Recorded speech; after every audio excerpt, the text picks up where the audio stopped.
নবম বা 19তম শিক্ষক নিবন্ধনের প্রস্তুতি হিসেবে আমরা আজকে অসমতা থেকে একটি প্রশ্নের সমাধান করব। এখানে আমাদের প্রশ্নটা বলা হচ্ছে যে x এর পরম মান <3 হলে নিচের কোনটি সঠিক।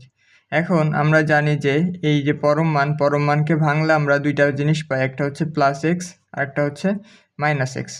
অর্থাৎ এইটাকে যদি আমরা ভাঙাই তাহলে এইরকমভাবে লিখতে পারি যে +-x <3, অর্থাৎ x এর মান x <3 এই একটা মান, এবং আরেকটা মান আসে সেটা হচ্ছে যদি মাইনাস নিই -x <3।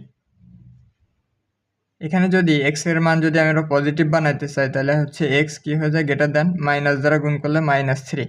অর্থাৎ দেখো এখানে আমরা কি বুঝি, x এর মান হচ্ছে 3 থেকে ছোট এবং -3 থেকে বড়, অর্থাৎ এই দুই মাত্রা যেদিকে থাকবে সেটা বড় আর এক মাত্রা যেদিকে থাকবে সেটা হচ্ছে ছোট।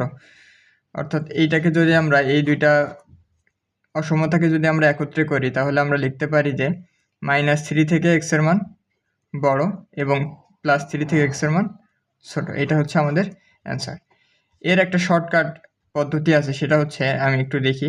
x এর পরম মান যদি a হয় তাহলে এইটাকে আমরা সরাসরি ভেঙে এভাবে লিখতে পারি -a x a। অর্থাৎ আমাদের যদি এখানে এরকম থাকতো x 5 তাহলে আমরা এটা সমাধান হিসেবে কি লিখতে পারতাম, -5 থেকে x এর মানটা বড় এবং +5 থেকে ছোট। যদি আমাদের এরকম থাকতো যে x 10